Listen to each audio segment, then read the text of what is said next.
Hi అండి, సంజయ్స్ కిచెన్కి స్వాగతం.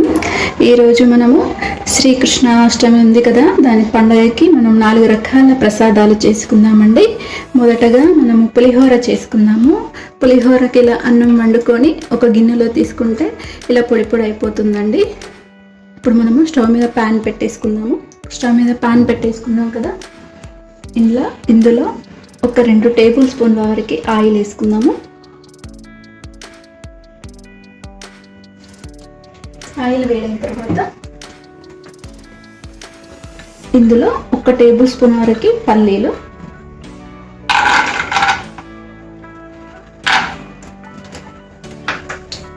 అలాగే శనగపప్పు, ఇది కూడా 1 టేబుల్ స్పూన్ వరకు వేసుకోవాలండి.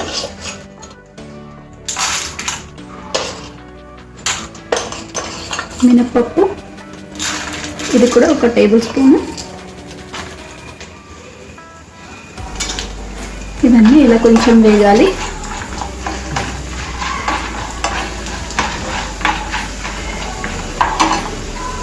ఇప్పుడు ఇందులో 1/2 స్పూన్ వరకు ఆవాలు,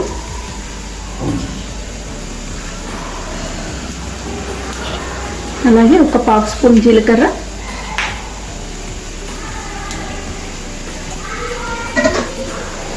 ఇవి కొంచెం వేగాక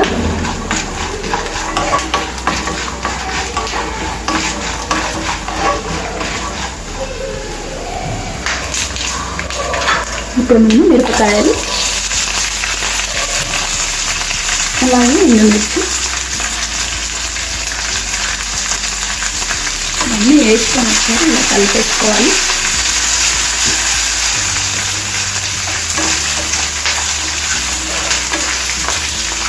మీడియం ఫ్లేమ్ మీద పెట్టి వేయించుకోవాలండి, లేకపోతే మాడిపోతాయి మనకి.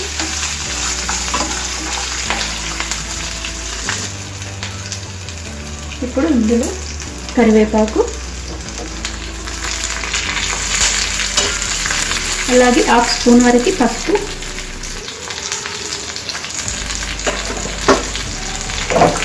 అలాగే 1 టేబుల్ స్పూన్ వరకు ఉప్పు వేసి కలిపేసుకొని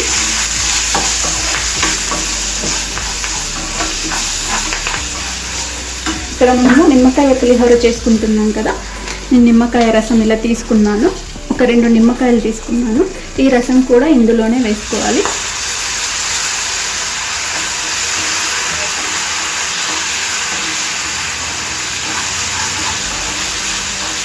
నిమ్మకాయ రసం మనం ఇందులో వేసుకున్నాం కాబట్టి మనకి ఎలాంటి చేదు కూడా రాదండి, అస్సలే రాదు చేదు, చాలా బాగుంటుంది టేస్ట్. ఒకసారి మీరు ఇలా ట్రై చేయండి. పచ్చిది మనం డైరెక్ట్ నిమ్మకాయ అందులోనే వేస్తే కొంచెం పచ్చి పచ్చి వస్తుంది. ఇలా వేయించుకుంటే చాలా బాగుంటుంది, మనకు తెలియదు అన్నట్టు. ఇప్పుడు మనం స్టవ్ ఆఫ్ చేసుకొని పులిహోర పేస్ట్ అందులో కలిపేసుకుందాం. ఇప్పుడు ఈ పులిహోర పేస్ట్ని ఇందులో వేసుకోవాలండి. వేసుకొని ఇదంతా కలిపేసుకోవాలి. చూడండి, ఇక్కడ మనకు పులిహోర రెడీ అయిపోయిందండి. ఇందులో నిమ్మకాయ పులిహోర చేసుకున్నాం కదా, నిమ్మకాయ మనం ఫోన్లో వేసుకున్నాం కాబట్టి మీకు చేదు వస్తుంది అనుమానం ఏమాత్రం పెట్టుకోవద్దండి, ఎలాంటి చేదు రాదు. ఇప్పుడు మనము బెల్లం పొంగలి చేసుకుందామండి. అటుకులు బెల్లం పొంగలి చేసేసుకున్నాము. దీనికి కావలసిన పదార్థాలు: అటుకులు, 1 కప్పు అటుకులు తీసుకున్నాను, అలాగే 1/2 కప్పు వరకు బెల్లం తీసుకున్నాను, డ్రై ఫ్రూట్స్,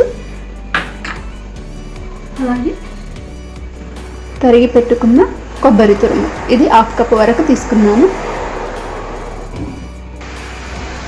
ఇప్పుడు 1 కప్పు అటుకులు తీసుకున్నాను కదా, ఇవన్నీ ఒకసారి వాటర్లో వేసి ఇలా కడిగేసుకోవాలండి.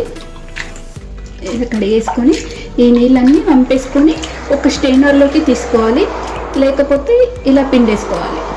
ఇలా పిండేసుకున్న తర్వాత ఇలా ప్లేట్లో వేసుకోవాలి. ఈ విధంగా మనకు వాటర్ అన్నీ వెళ్ళిపోతాయి. ఇప్పుడు స్టవ్ ఆన్ చేసుకొని ప్యాన్ పెట్టేసి ఇందులో 1 టేబుల్ స్పూన్ వరకు నెయ్యి వేసుకోవాలండి.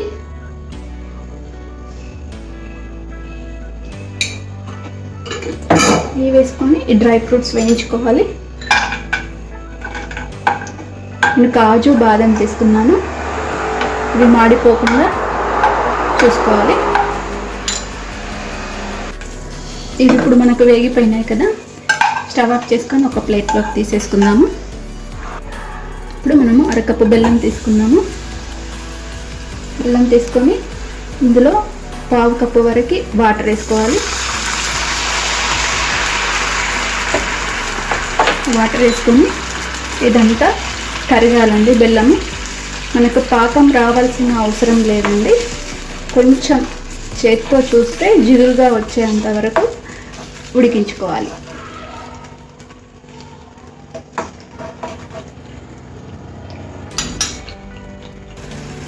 చూడండి, మనకు బెల్లం కరిగిపోయింది. ఇలా ముట్టుకుంటే అంటుకుంటుంది. ఇప్పుడు ఇందులో హాఫ్ కప్పు వరకు మనం తురుముకున్న కొబ్బరి, పచ్చి కొబ్బరి వేసుకోవాలండి. ఇందులో ఎండు కొబ్బరి కూడా వేసుకోవచ్చు.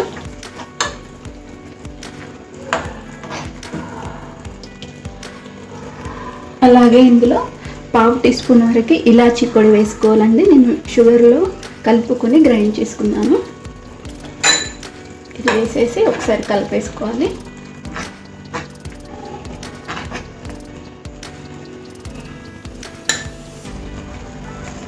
ఇప్పుడు అది ఉడుకుతుంది కదా, నేను కొంచెం పచ్చకర్పూరం తీసుకున్నానండి.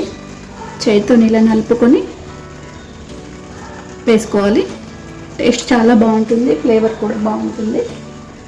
ఇదంతా కలిపేసుకున్నాం కదా, ఇప్పుడు మనం వేయించి పెట్టుకున్న డ్రై ఫ్రూట్స్, అలాగే అటుకులు కూడా మనం కడిగేసి పెట్టుకున్నాం కదా, చూడండి ఇలా పొడి పొడి అయినాయి. ఇవి కూడా వేసేసుకున్నాము.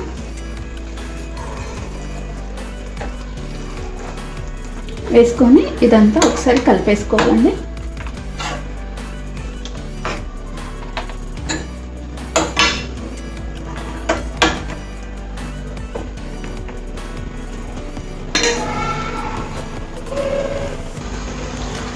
ఇదంతా కలిపేసుకున్న తర్వాత ఒక్క నిమిషం పాటు మనము మూత పెట్టి సిమ్ మంట మీద ఉడికించేసుకోవాలండి.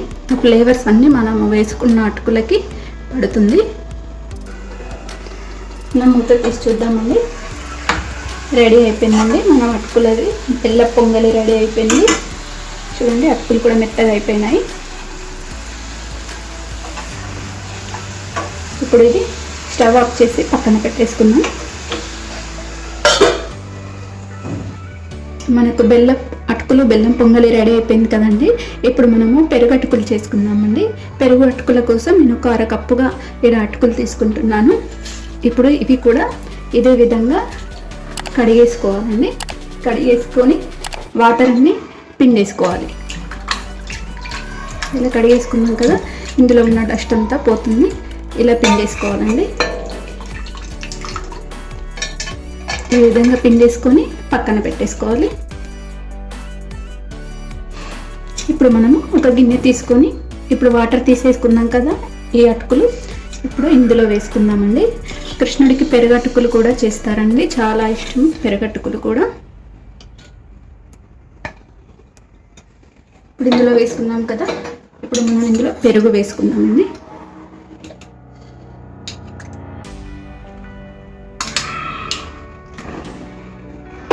పెరుగు మనం ఎంత వేస్తే అంత అటుకులు పీల్చేసుకుంటాయండి. చూసుకుంటూ చేసుకోవాలి. మనం ప్రసాదం చేసుకునేటప్పుడే వేసుకోవాలి పెరుగు. ఇలా వేసుకోవాలి. అలాగే ఇందులో కొంచెం చిటికెడు ఉప్పు వేసి ఇదంతా కలిపేసుకోవాలండి.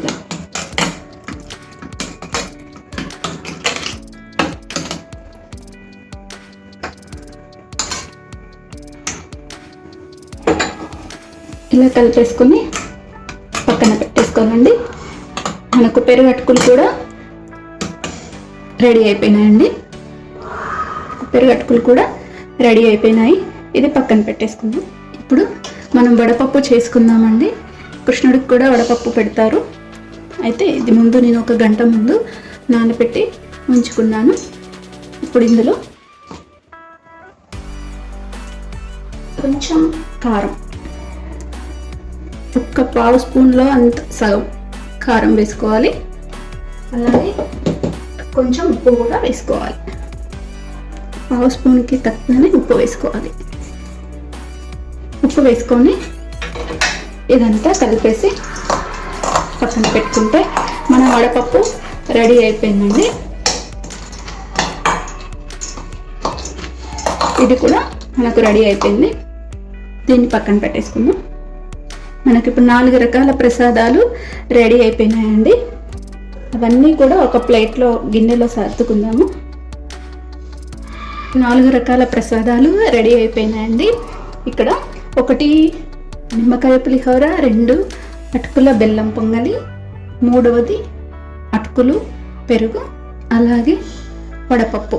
ఇంకొకటి ఉందండి, ఇది మెయిన్గా మనకు ముఖ్యమైనదండి, కృష్ణుడికి ఇష్టమైనది చాలా, వెన్న అండి. ఇది వెన్న కూడా మనం తప్పకుండా కృష్ణాష్టమి రోజు పెట్టవలసిన నైవేద్యం అండి. ఇది మేము ఇలా 5 రకాల కృష్ణాష్టమి రోజు తప్పకుండా పెడతామండి. మీరు కూడా ఇలా చేసి పెట్టుకోండి ఈ విధంగా. అలాగే వీలైతే ఆ రోజున 108 తులసి దళాలు లేదా 108 పువ్వులు, 108 పారిజాత పుష్పాలతో అర్చించండి. అష్టోత్తరాలతో పూజ చేసుకోండి, చాలా బాగుంటుంది. చూడండి, ఈ రెసిపీ మీకు నచ్చితే తప్పకుండా ట్రై చేయండి, లైక్ చేయండి, షేర్ చేయండి, నా ఛానల్ సబ్స్క్రైబ్ చేయండి. Thanks for watching.